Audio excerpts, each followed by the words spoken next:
ऋषि मुनियों की पावन धरती, देश धर्म का नाता है। कहते सारे लोग यही हैं, गो हमारी माता है। जाग उठो ओ भारतवासी, जाग उठो ओ भारतवासी, गो पर छुरियां चलती हैं। बंद करो गो माँ की हत्या, सारी जनता कहती है। बंद करो गो माँ की हत्या, सारी जनता कहती है।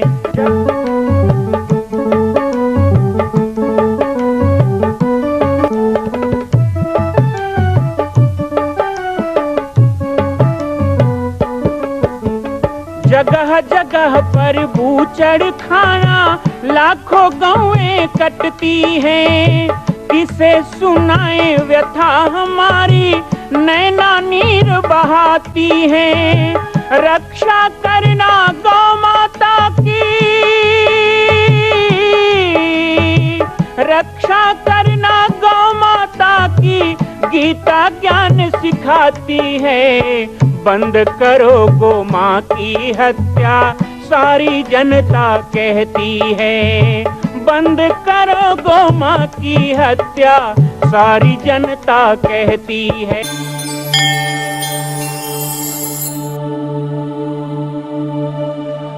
एक यज्ञ होता है आत्मयज्ञ। आत्मयज्ञ में आप अभी बैठे हो ना, ये आहुति ही तो है। ये जो भगवान की कथा है, संत की वाणी है, ये आहुति है। और आपका कान हवन कुंड है, ये आत्मयज्ञ हो रहा है। आत्मा की खुराक है ये। आत्मा के लिए हम सुनते हैं, यहाँ आत्म आनंद के लिए सुनते हैं, आत्म तत्व की ओर बढ़ने के लिए सुनते हैं। तो ये जो सत्संग है, ये भगवान की जो कथा है, ये जो कीर्तन है, ये नाम जप है, ये आत्मयज्ञ है। ये भी होना चाहिए। ये भी धीरे धीरे खत्म हो रहा है, ये हमारे जीवन में होना चाहिए। भगवान की कथा हो, भागवत हो, रामायण हो, नवधा रामायण हो, प्रभात फेरी हो। अभी प्रभात फेरी चल रही है वीरेंद्रनगर में, सुबह सुबह होती है ना। तो केवल यज्ञ भर हो गई है कि आगे भी होते रहती है 12 महीना? पिछले साल से 1 साल हो गया। क्या बात, एक बार जोरदार तालियों से स्वागत हमारे प्रभात फेरी मंडली का। 1 साल से प्रभात फेरी चल रही है। और मैं आप सब से कहूं कि 2004 में डोंडी लोहारा में यज्ञ हुआ था, 2004 में। और आज भी प्रभात फेरी चल रही है। 2022 आ गया, एक दिन प्रभात फेरी बंद रही। ऐसे नियम बना लो हमारे गांव में प्रभात फेरी हो। ये सुबह सुबह भगवान के नाम की आहुति तुम्हारे कानों में पड़े। कितनी सारी दरिद्रता तो इसी से नष्ट हो जाती, भगवान नाम की फेरी लगे। आत्मयज्ञ हमें करना है। देव यज्ञ, चौथा यज्ञ देव यज्ञ, ये हो रहा है देव यज्ञ। सुरभि यज्ञ हो, चंडी यज्ञ हो, राम यज्ञ हो, मानस महायज्ञ हो, रुद्र यज्ञ हो, हनुमत यज्ञ हो, सरस्वती यज्ञ हो। हम ऐसे विभिन्न यज्ञ करते हैं। ये देव यज्ञ देवताओं के लिए दिया जाने वाला होती। कहते हैं कि सृष्टि के प्रारंभ में ब्रह्मा जी ने मनुष्य और देवताओं को बुलाया। और ये भगवान कृष्ण कह रहे हैं गीता में, मैं नहीं कह रहा हूं।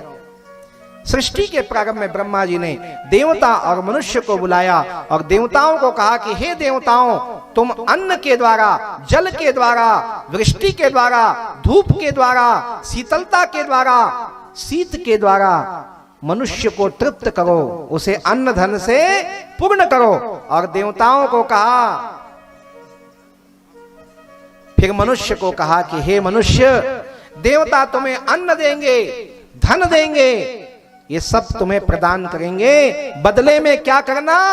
बोले तुम यज्ञ करना, हवन करना, आहुति देना और सुंदर सुंदर पदार्थ से बढ़िया आम, बर, पीपल, बरगद, गस्ती, डूमर, समी, परसा, बेल, ये देव वृक्ष की लकड़ियां जलाकर और उसमें अगर तगर सुगंध वाला कपूर, कचरी, नागर, मोथा, लोभान, गुंगल, दसांग और सुंदर धूप बत्ती, घी, जमा, तीली, गुड़, शक्कर, गंगा जल, इलायची, मधुरस डालकर ये हवन साकल्य बनाना। और ये साकल्य के द्वारा इन देवताओं को आहुत दे के तृप्त करना। ये दोनों को करना है।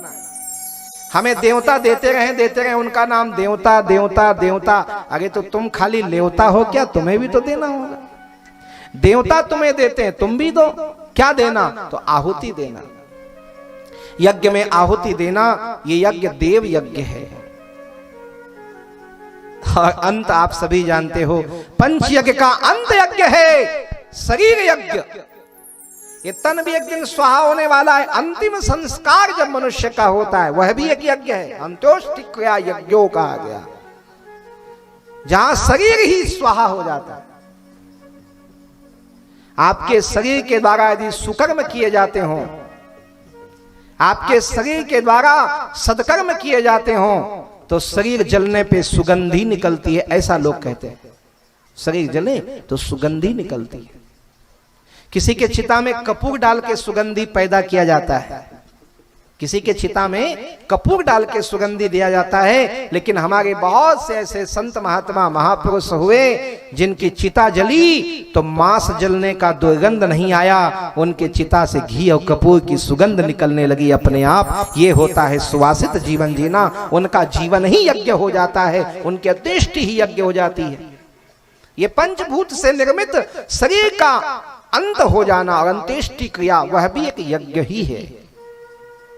हमारे सदकर्म सुवासित हो, हमारे सदकर्म सुगंधित हो, हमारा आचरण पवित्र हो, हमारे द्वारा किया जाने वाला कार्य स्वार्थ रहित हो, इस प्रकार का जीवन जिए तो अंत समय में मृत्यु सैया भी हमारी सुवासित हो सकती है, वो भी सुगंधित हो सकती है, संचरित हो सकती है। कहते हैं जब पूतना को जलाया गया, पूतना को जलाया गया तो सारा ब्रज मंडल प्रदूषित हो गया।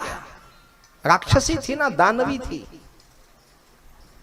तो ये हमारा जो शरीर होता है उसका अंत समय आता है, वो भी एक यज्ञ है, इसे शरीर यज्ञ कहा जाता है। पंच बलि, पंच ग्रसन, पंच महाभूत और पंच यज्ञ अपने अपने निर्धारण के अनुसार हमें संपूर्ण प्रकृति के इन उपायामों को करना चाहिए।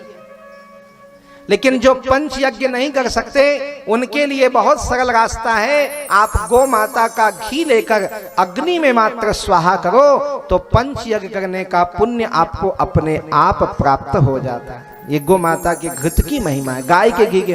कई लोग मुझे पूछते हैं कि हम बड़े बड़े यज्ञ नहीं कर सकते, छोटा मोटा यज्ञ करना चाहते हैं और घर में हवन करना चाहते हैं, क्या करें कैसे करें? मैं तो बहुत सीधा सरल बता दूं, कुछ मत करो, गाय का घी ले लो, बस गाय का घी, और कुछ नहीं, केवल चावल ले लो। हमने जितने नाम लिए ना 32 प्रकार के, वो सब ना हो, जरूरी नहीं लभांग हो, दोषांग हो, ये सब ना हो चलेगा, जमा तिली ना हो चलेगा, केवल केवल थोड़ा सा, इतना सा 1 चम्मच चावल ले लो और उसमें 1 चम्मच गौ माता का घी मिला दो और ओम नमो भगवते वासुदेवाय, चाहे ओम भगवा स्वतः सवितुर्वरेण्यम, चाहे आप त्र्यंबकम यजामहे, जो मंत्र आपको आता हो, कुछ ना हो तो राम राम कह के भी 5 बार अग्नि में अर्पण कर दो तो आपको सारे यज्ञ का फल मिलेगा, क्योंकि वो गौ माता के घी का हवन हो रहा है। गाय के घी में अपने आप सारे मंत्र विराजित हैं, गाय के घी में सारे मंत्र विराजित हैं, वेद विराजित हैं, क्यों ना हो? जिसके मूत्र में गंगा का निवास हो सकता है तो उसके घी में वेदों का निवास होना कौन सी बड़ी बात है? हमारे पुरखे लोगों को ज्यादा ज्ञान ध्यान नहीं आता था, वो बड़े बड़े यज्ञ हवन नहीं करते थे, लेकिन उसके बाद भी सुख समृद्धि परिपूर्ण होता था, सोने चांदी से लदे होते थे, खेत खलिहान लहलाते रहते थे, अकाल नहीं होता था, दरिद्रता नहीं होती थी, इतना बांटते थे, इतना दान करते थे, खूब दानी थे। कारण क्या था? कारण यही था कि वो गौ माता के घी से दिया जलाते थे, गौ माता के घी से हवन करते थे, गौ माता का घी खाते थे, गौ माता का घी लगाते थे, गाय के घी से सुवासित उनका जीवन होता था। आज बड़े दुख की बात है, किसी के घर में गाय नहीं है, किसी के घर में गाय है तो दूध नहीं है, किसी के यहाँ दूध होता है तो घी बनाने लायक नहीं है, इतना दूध नहीं कि घी बनाए। और कई लोग घी बना भी लेते हैं तो पचाने लायक शरीर नहीं, डॉक्टर मना करे घी झन खावे, अनपचन हो जाए। क्या स्थिति है? या तो गाय नहीं है, नहीं तो दूध नहीं है, दूध है तो थोड़ा होता है, घी के लिए नहीं है, घी बना लिए तो खाने की शक्ति नहीं है। पंचगव्य आधारित जीवन हो और पंचगव्य आधारित यज्ञ हो, ये दोनों आवश्यक है। मां कौशल्या की पावन जन्मभूमि छत्तीसगढ़ प्रांत में बालोद जिला में स्थित है श्री सर्वसिद्ध शक्तिपीठ जामड़ी पाटेश्वर धाम। परम पूज्य सद्गुरुदेव राजयोगी बाबा जी की तपस्थली श्री पाटेश्वर धाम और विश्व के अद्वितीय मां कौशल्या जन्मभूमि मंदिर निर्माण का दर्शन करने और इसी प्रकार समसामयिक विषयों पर अपना ज्ञान वर्धन करने के लिए और 10,000 गायों के लिए बनने वाले श्री हनुमान नंदीशाला गो अभ्यारण्य का समाचार प्राप्त करने के लिए आप सभी देखते रहें YouTube चैनल पर राम बालक दास, और हमारे चैनल को आप सभी सब्सक्राइब करें, घंटी का बटन दबाएं ताकि आप सूचनाओं से जुड़े रह सकें। जय श्री राम, जय गौ माता, जय गोपाल।